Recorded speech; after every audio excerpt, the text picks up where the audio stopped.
ప్రభుత్వ ఉపాధ్యాయులతో సమానంగా పాఠాలు చెప్తున్నా తమ సమస్యలను కూడా ప్రభుత్వం పట్టించుకోవాలని Telangana private teachers lecturers association కోరింది. ప్రైవేటు విద్యా సంస్థల మేనేజ్మెంట్లు తమను ఒత్తిడికి గురి చేస్తున్నాయని, ఉద్యోగ భద్రత లేకుండా పోయిందని ఆవేదన వ్యక్తం చేశారు. బీఈడీ, ఎంఈడీ చేసినా తమకు రోజువారీ కూలీల కంటే తక్కువ జీతాలు వస్తున్నాయని వాపోయారు. విద్యార్థుల భవిష్యత్తు తీర్చిదిద్దే టీచర్ల భవిష్యత్తే ప్రశ్నార్థకంగా మారిందన్నారు.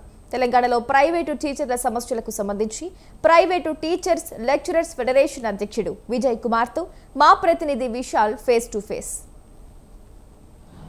వీటి మీద తమ సమస్యల మీద దృష్టి సారించి తమకు న్యాయం చేయాలని ప్రైవేట్ టీచర్లు వారి ఆవేదన వ్యక్తం చేస్తున్నారు. ఇదే అంశానికి సంబంధించి ప్రస్తుతం మనతో పాటు మాట్లాడడానికి private teachers lecturers federation president Vijay Kumar ఉన్నారు. వారిని అడిగి తెలుసుకుందాం. అసలు ప్రైవేట్ టీచర్లు ఎలాంటి ఇబ్బందులు పడుతున్నారు, వారి ఆవేదన ఏంది, అసలు వారి సమస్యలు ఏందో ఒకసారి వారిని అడిగి తెలుసుకుందాం. సార్ చెప్పండి, అంటే ఎప్పుడు చూసినా ప్రభుత్వ ఉపాధ్యాయులే రోడ్లెక్కి నిరసన తెలుపుతుంటారు. అసలు ప్రైవేట్ టీచర్లకి ఎలాంటి సమస్యలు ఉంటాయి, ఏం ఫేస్ చేస్తున్నారు మీరు? యాక్చువల్గా టీచర్ల సమస్యలు అనేది ఒక పెద్ద సమస్యలు. అంటే ప్రభుత్వం నుంచి ఉన్న వాళ్ళకేమో ఒక రకమైన సమస్యలు ఉంటాయి, వాళ్ళకి బెనిఫిట్స్ సంబంధించినవి. ఆల్రెడీ ఉన్న వాటికంటే కొంచెం అదనం కావాలని కోరుకుంటారు. కానీ ఈ తెలంగాణ రాష్ట్రంలో కానీ దేశంలో కానీ ప్రైవేటు టీచర్ల సంఖ్యనే అత్యధికంగా ఉంటుంది. ఈరోజు మొత్తం ప్రైవేటీకరణ మారుతున్న క్రమంలో ప్రైవేటు టీచర్లు ఎక్కువ సంఖ్యలో ఉన్నారు. ఇప్పుడు తెలంగాణ రాష్ట్రంలో చూసుకుంటే దాదాపు 6 లక్షల నుంచి 7 లక్షల మంది ప్రైవేటు టీచింగ్ దాంట్లో పనిచేస్తున్నారు. అంటే స్కూల్ ఎడ్యుకేషన్లో దాదాపు 3 లక్షల మంది ఉన్నారు. అఫీషియల్గా కొంచెం తక్కువ మంది చూపిస్తారు, కానీ అన్అఫీషియల్గా ఉన్నాయి చాలామంది ఉన్నారు, 3 లక్షల మంది ఉంటారు. అదే ఇంటర్మీడియట్లో వాళ్ళు 1 లక్ష మంది ఉంటారు. డిగ్రీ పీజీ వాళ్ళందరూ చూసుకున్నప్పుడు ఒక 5-6 లక్షల మంది పీజీ ఇంజనీరింగు, ఫార్మసీ, డెంటలు ఇవన్నీ తీసుకున్నప్పుడు దాదాపు 6 నుంచి 7 లక్షల మంది దాకా ప్రైవేటు టీచింగ్లలో పనిచేస్తున్నారు. అంటే ఇంత సెక్షన్, అంటే ఇది ఒక పెద్ద సెక్షన్. వీళ్ళందరూ ఎదుర్కొంటున్న సమస్యలు ఏంటంటే గవర్నమెంట్ టీచర్ల కంటే ఒక 50-100% అధిక సమస్యలు ఎదుర్కొంటున్నారు. అత్యధిక సమస్యలు ఎదుర్కొనేది వీళ్ళే. కాంగ్రెస్ ప్రభుత్వం విద్యాశాఖని ప్రక్షాళన చేస్తున్నాము, ప్రతి ఒక్కరిని కూడా విద్యాశాఖలో సమూల మార్పులు తీసుకొస్తున్నామని కూడా చెప్తూ వచ్చింది. అంటే మీ సమస్యలను ప్రభుత్వం దృష్టికి ఏమైనా తీసుకెళ్లారా? ఎలాంటి రెస్పాన్స్ వచ్చింది?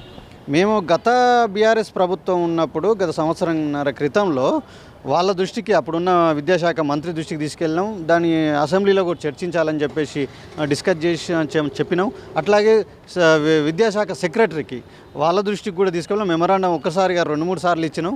వాళ్ళు కూడా చర్చిస్తామంటున్నారు తప్పితే వాళ్ళు వీళ్ళ నుంచి ఒత్తిడి రావట్లేదు అనే పేరుతోటి, అంటే వాళ్ళకు ఒక ఓటింగ్ సిస్టమ్ లాగా ఇప్పుడు వీళ్ళు ఇంకా మారలేదు కాబట్టి వాళ్ళు లైట్ తీసుకుంటున్నారు. భవిష్యత్తులో వీళ్ళు ఓటింగ్ సిస్టంగా మారాలంటే యూనైట్ కావాల్సిన అవసరం ఉందని ఈ సంఘాన్ని కూడా ఏర్పాటు చేసుకొని వాళ్ళు ఇన్ఫ్లుయెన్స్ ఖచ్చితంగా వీళ్ళ సమస్యలు పరిష్కరించమని డిమాండ్ చేస్తున్నారు. ఇప్పుడు కాంగ్రెస్ ప్రభుత్వం వీళ్ళ గురించి ఆలోచించట్లేదు, ఎమ్మెల్యేలు కూడా ఆలోచించట్లేదు. కానీ వీళ్ళు ఒక 7 లక్షల మంది అంటే ఒక ప్రభుత్వాన్ని చేంజ్ చేసే శక్తి వీళ్ళకి వస్తుంది భవిష్యత్తులో. కాబట్టి వీళ్ళ గురించి అనివార్యంగా పట్టించుకోవాల్సిన ఉంటుంది. ఈ ప్రభుత్వం దృష్టి కూడా, సెక్రటరీ దృష్టికి, విద్యాశాఖ డైరెక్టర్ల దృష్టికి, ఇంటర్మీడియట్ సెక్రటరీ దృష్టికి, కమిషనర్ దృష్టికి, వీళ్ళందరి దృష్టికి కూడా తీసుకుపోయినాం. ఇప్పుడు కొత్తగా విద్యా కమిషన్ వేసి ప్రభుత్వం మంచి ప్రయత్నం చేసింది, దాన్ని అభినందించాల్సిన విషయం. మురళీ సార్ ఉన్నాడు, ఆయన దృష్టికి కూడా తీసుకెళ్ళినాం. మా ప్రైవేట్ టీచర్స్ అందరూ కూడా తీసుకెళ్ళారు. ఇప్పటికైనా వాళ్ళైనా సరే టీచర్ల బెనిఫిట్ గురించి ఆలోచించడం కోసం ఒక విధానం తయారు చేయమని చెప్పేసి అంటున్నాం. అది కూడా ప్రైవేట్ టీచర్ల కోసం ఒక కార్పొరేషన్ లాంటిది. ఎందుకంటే లేబర్ వెల్ఫేర్ బోర్డు ఒకటి ఉంది. అట్లనే ఇంతమంది వ్యాస్ట్ సెక్షన్ ఉన్నప్పుడు వీళ్ళకి కూడా ఒక వెల్ఫేర్ బోర్డు ఏర్పాటు చేయాలని చెప్పేసి మేము ప్రధానంగా డిమాండ్ చేస్తున్నాం. దాంట్లో స్కూల్ బయటకు పోను యాక్సిడెంట్ అది, ఇప్పుడు చాలామంది ఆత్మహత్యలు చేసుకుంటారు, యాక్సిడెంట్లు అవుతున్నాయి. వాళ్ళకి ఎక్స్గ్రేషియా చిన్న స్కూల్స్ అయితే ఇవ్వలేవు. మరి ప్రభుత్వం పట్టించుకొని ఒక 20 లక్షలు ఎక్స్గ్రేషియా 25 లక్షలు 30 లక్షలు ఇవ్వాలి. వాళ్ళ బతకాలంటే వాళ్ళ జీవితం విద్యారంగానికి సేవ చేస్తున్నారు కదా. అంటే ప్రైవేట్ స్కూల్కి నువ్వు పర్మిషన్ ఇస్తున్నాం, వాళ్ళు టీచర్లు చెప్పిన 10th క్లాస్ స్టూడెంట్స్కి నువ్వు ఆథరైజేషన్ వేసి వాళ్ళ బోర్డు సర్టిఫికేట్ ఇస్తున్నావు.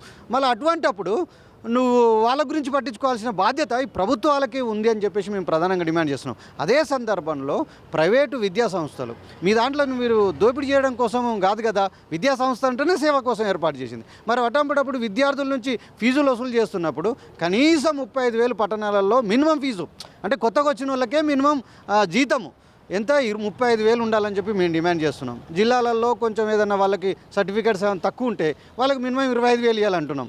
ఎందుకంటే వాళ్ళు భవిష్యత్తు నిర్మాణాని కోసం పాటుపడుతున్నారు.